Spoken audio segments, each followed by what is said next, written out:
Hello મિત્રો, કેમ છો બધાય?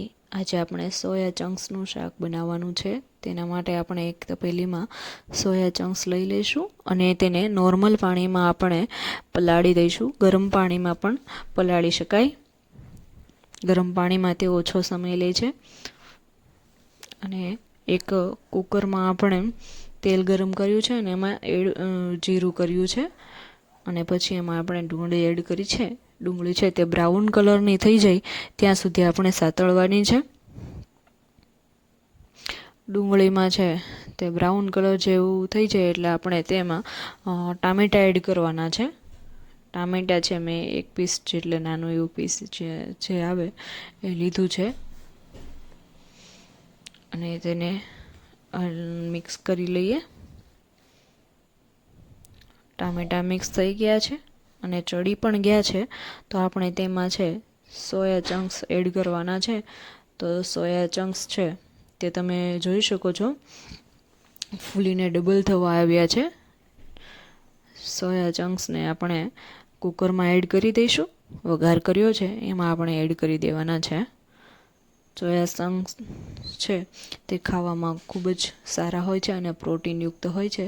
તો તમે આ શાક છે તે જરૂરથી બનાવજો. તમને તેને મિક્સ કરી લેવાના છે. આપણે જે વઘાર કર્યો છે તેની હારે મિક્સ કરવાના છે અને એમાં આપણે કેટલાક મસાલા એડ કરવાના છે.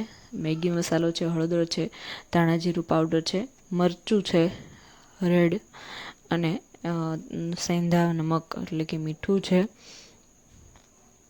તે આપણે એમાં એડ કરી દઈશું અને સારી રીતે મિક્સ કરી લઈશું. કુકરમાં આ શાક બનાવવાથી તે જલ્દી થઈ જતું હોય છે.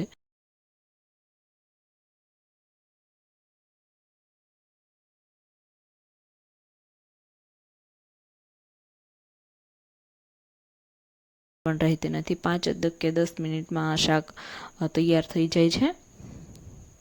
અને આપણે આ શાકમાં છે તે પાણી એડ કરી દઈશું.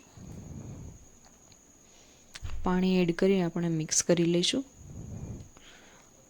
અને આ શાક છે તેમાં મેં છે લસણ અને આદું છે એ હું નાખતા ભૂલી ગઈ હતી એટલે પછી આપણે છેલ્લે એડ કર્યું છે. તમે જ્યારે આપણે ડુંગળી ટામેટાં ને એવું એડ કરતા હોઈએ ત્યારે સાથે કરી દેવું. 3 થી 4 સીટી થઈ જાય એટલે કુકર ખોલી અને જોવું. અને આ આપણે સર્વિંગ બાઉલમાં કાઢી લીધું છે અને કોથમીર માથે સ્પ્રિંકલ કરી છે અને આપણે સર્વ કરીશું. જો તમે કેટલું ટેસ્ટી છે અને દેખાવમાં કલર પણ સારો આવ્યો છે.